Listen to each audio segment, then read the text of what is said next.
That'll do to my big elbow. Okay.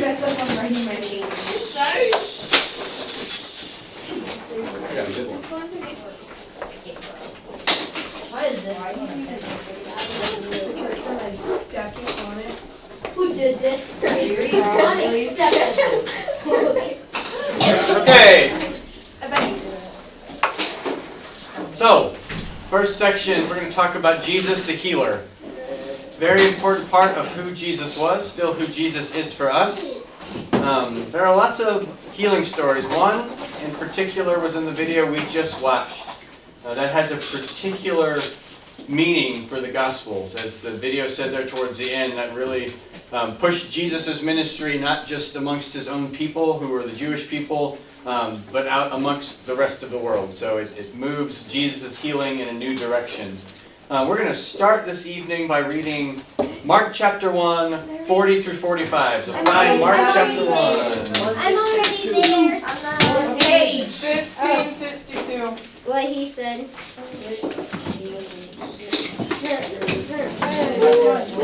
Oh, stupid. 62. Who's there? Great on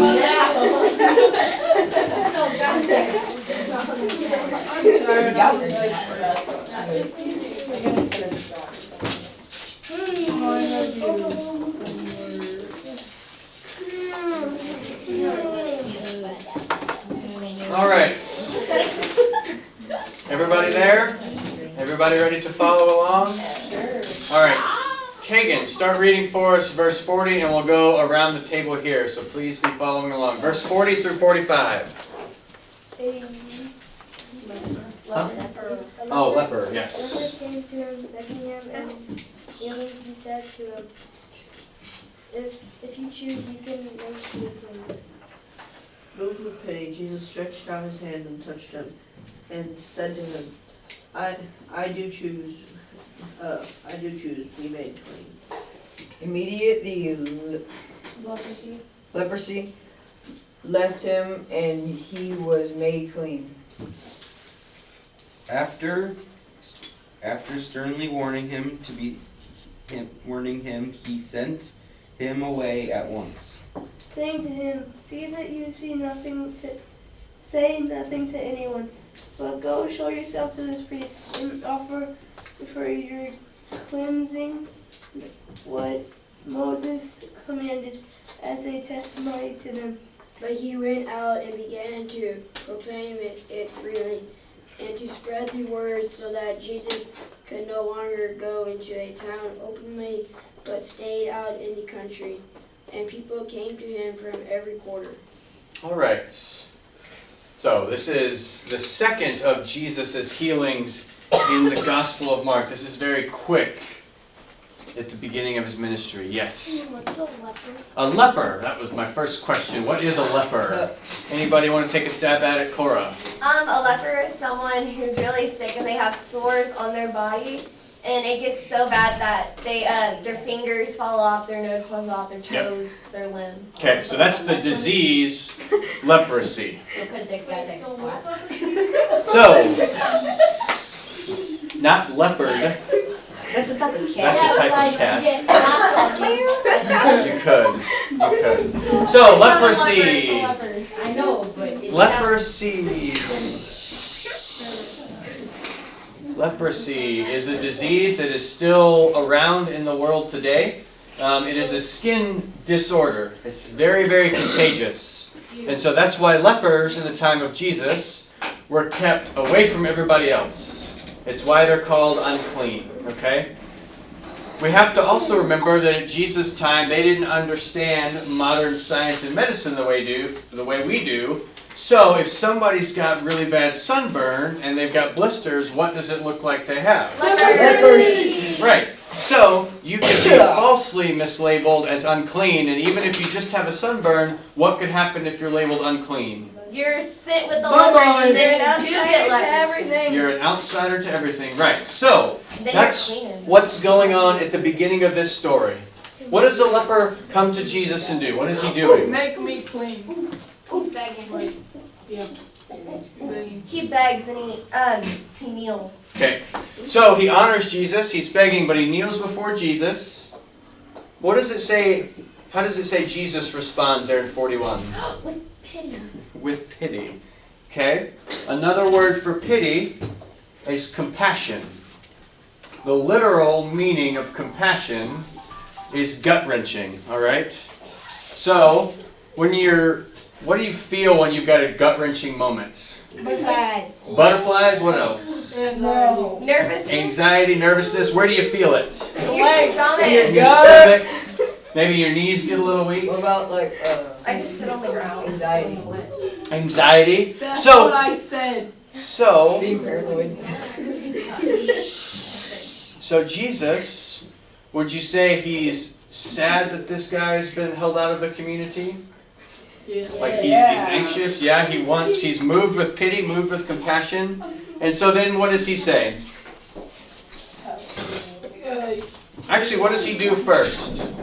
What does he do first? There's an action Jesus does before he says anything. Stretched out his hand and touched him. He touches. But what if the guy really has leprosy and it's really contagious? What might happen to Jesus? He might get leprosy. Might get even though he leprosy. Wait, Jesus But- can get leprosy? can't. No. Jesus couldn't cross. Jesus. So, here also, He's a mortal power. Listen. also, if the leper is labeled unclean as a social label, that label can be transferred to somebody who just touches them, which is why they're kept away from everybody else. So by touching the leper, what also could happen to Jesus? He could be an could outsider. be Socially outside. Right. I already said that. So, all of those dynamics are happening when Jesus reaches out and touches this guy. Actually, let's not call him a leper. I like to give him a name. His name is Leon. Not really, but Leon. the leper. Where did that name Out of all the names, he's Leon. All right. Because So- I guarantee some tiger or something. So Jesus says, I do choose, be made clean. So Jesus restores him, says you're clean. What does that mean now for this guy? He's what? Part of the Clean. society. He's set free from the illness. 2, he's part of the community again, okay? And then what does he say? Go show yourself to the priest, right? But tell no one. But tell no one else, right? So, the priests control that label of who's clean and unclean. So he's going to show himself, look, I am clean, I can be part of the community, and to offer the sacrifices. Now, within this healing, 3 things happen. That's your A, B, and C. So A, first one.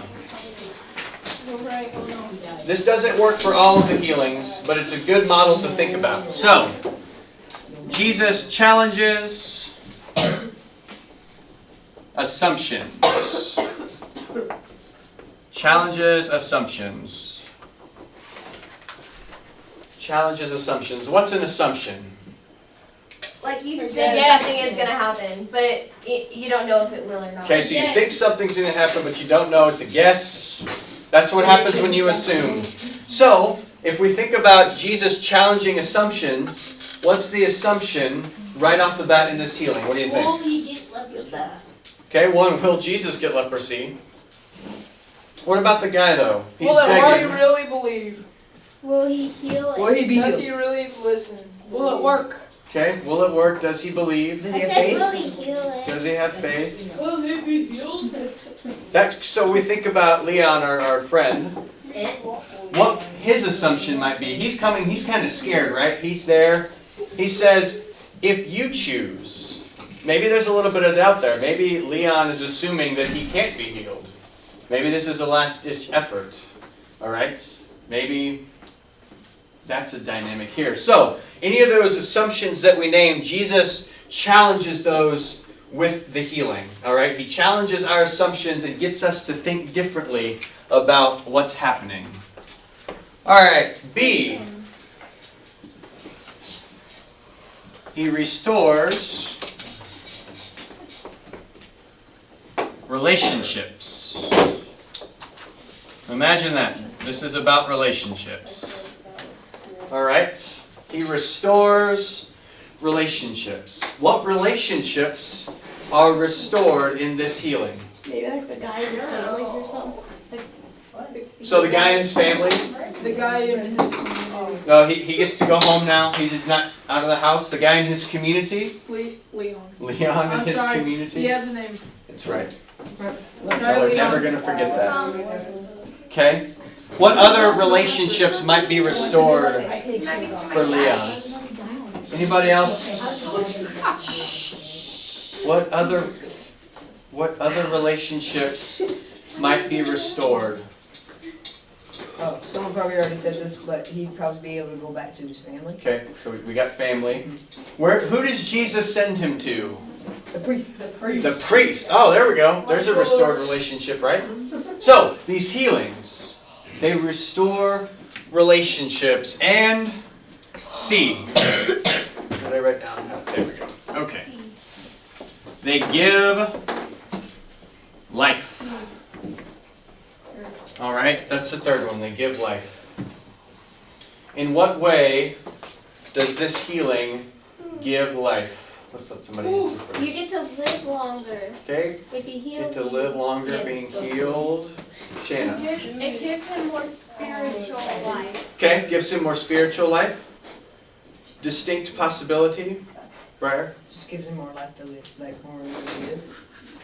Like instead of like being away from everybody, So he gets to go back to his family. He gets to go back to his community. go back and live his life. Go back to. So yeah, these two are kind of. They're not the same thing, but they're pretty. Close. Yes.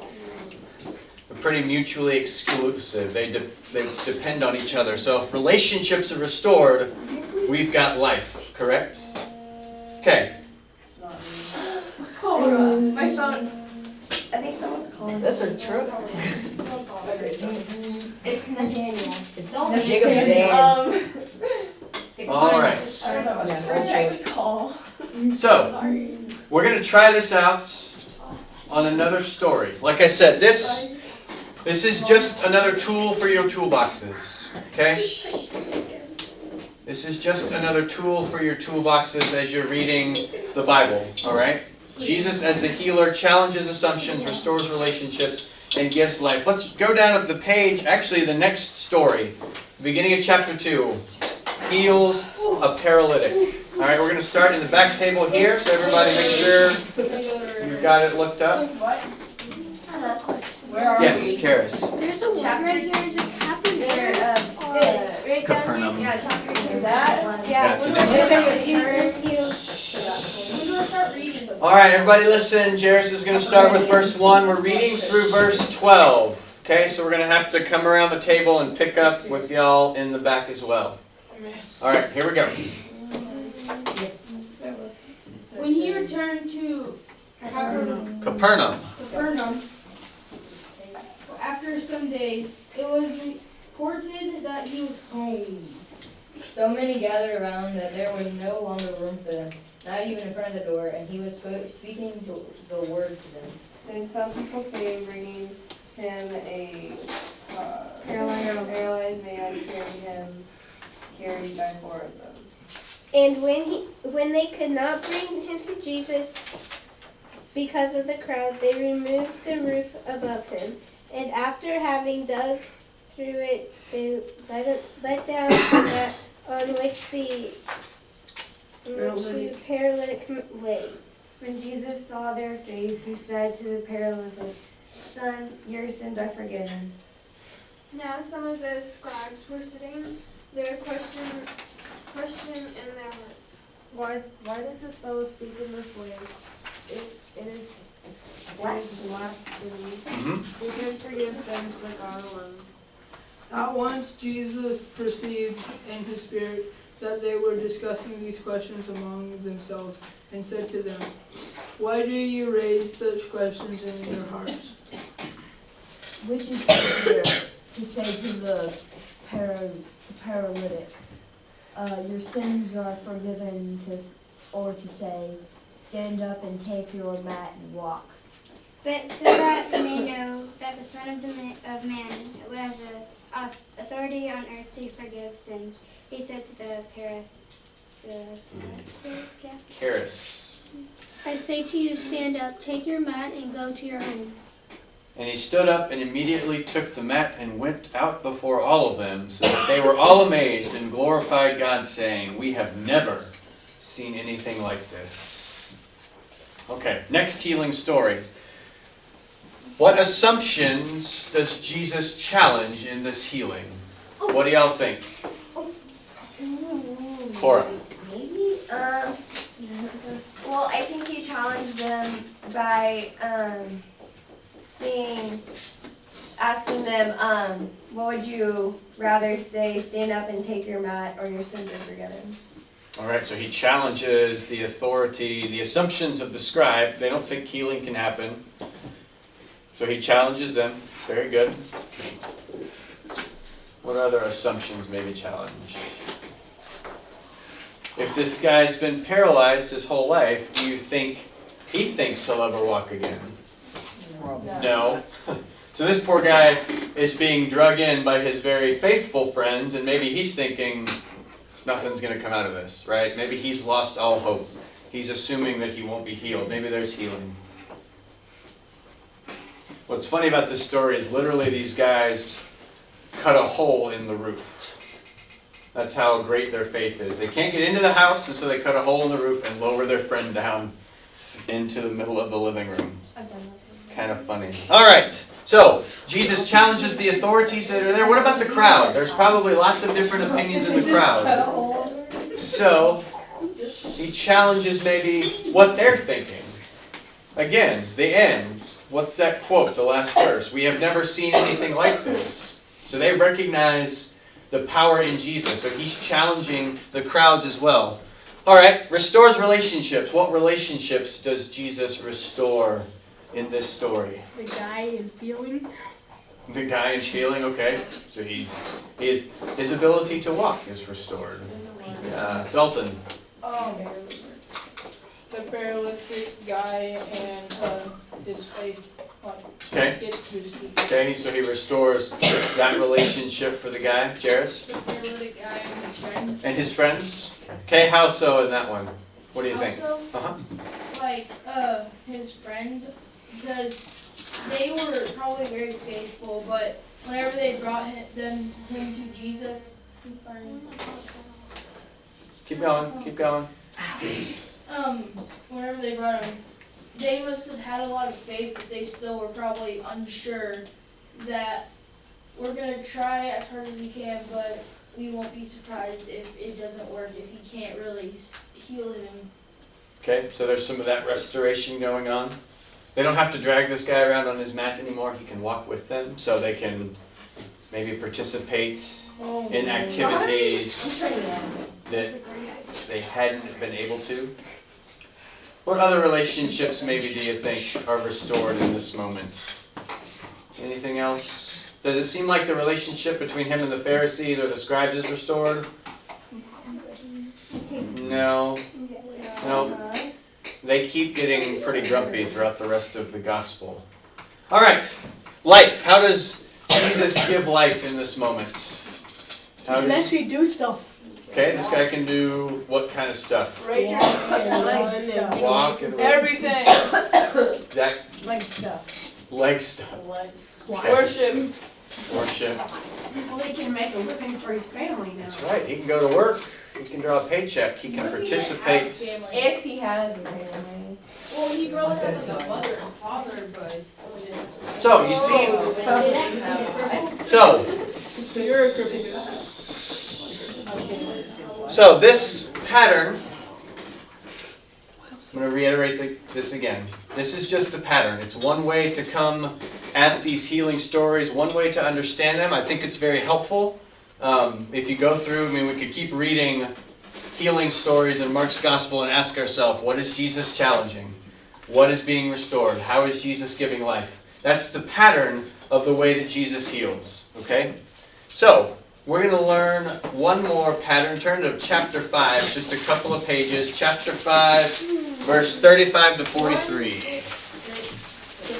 No, 1, 6, 6, 7. 6, 7. 8.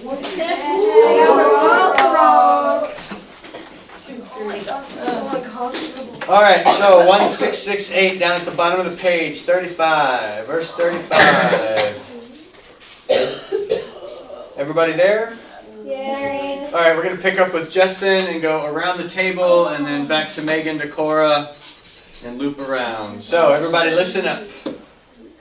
While he was still speaking, some people came from the Leader's house. leader's house to say, "Your daughter is dead.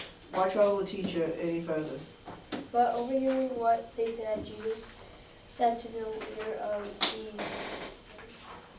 Synagogue. Synagogue. to do not fear, only believe. He allowed no one to follow him except Peter, James, and John, the brother of James. When they came to the house of the leader of the synagogue, he saw a commotion, people weeping and wailing loudly.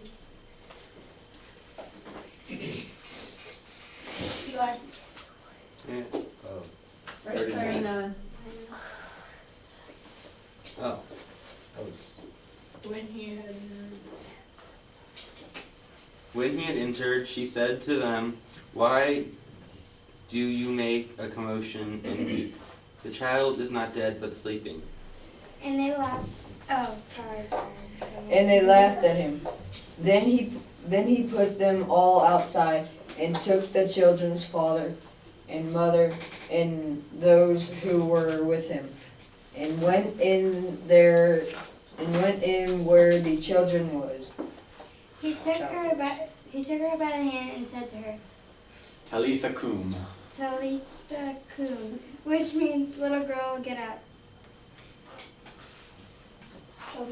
Oh, Emily? Okay.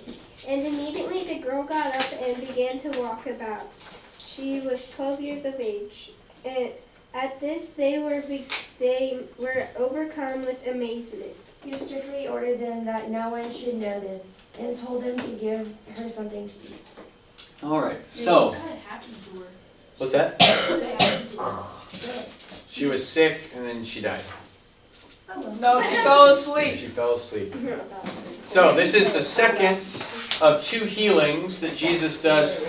You'll see there at the middle of the page, a girl restored to life and a woman healed. So at the beginning of the story, Jesus is walking in a city, and the leader of the local synagogue comes up and asks Jesus, "My daughter's sick, will you come heal her?"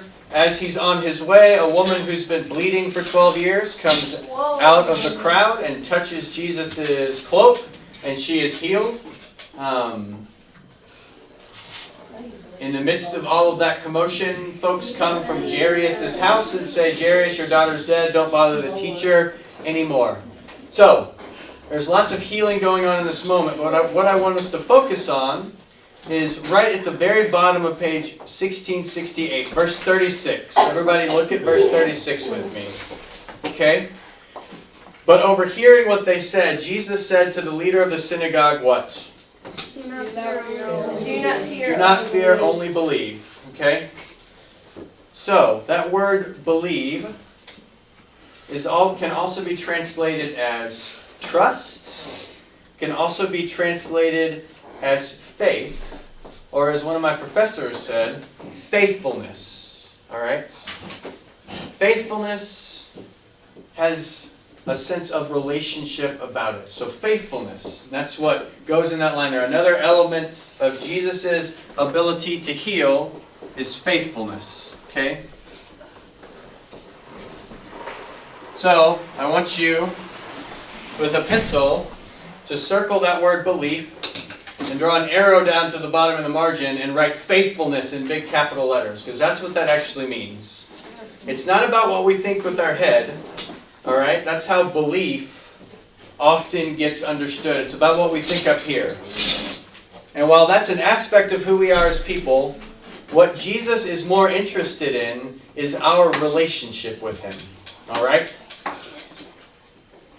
And our relationship is part what goes on in our mind, but it's also trust. And I think just the best way to say trust is faithfulness. Alright? So really what Jesus is saying here is do not fear, keep on trusting. Keep on with your faithfulness. Alright? It's a relationship. And so there, faithfulness equals what? I've said it a couple of times. Belief. No, relationship. Relationship, okay? So, there are two stories in the gospel where Jesus is really unable to heal, okay? He's unable to heal in his hometown because they have a lack of faith. They don't trust. They don't have that relationship with Jesus. There's another instance where Jesus' disciples are trying to heal a young man who's demon-possessed, and they can't do it.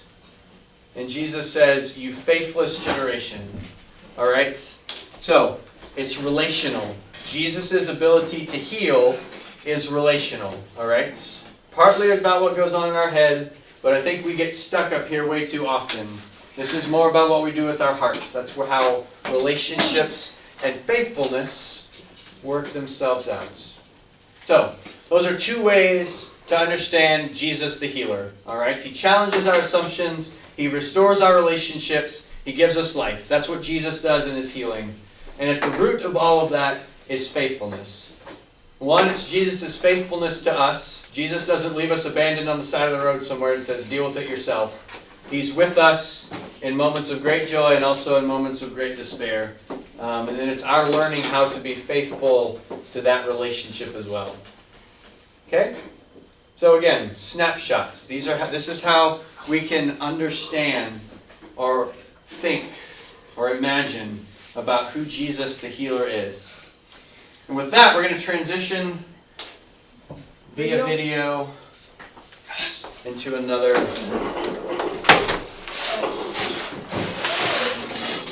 Oh my God, my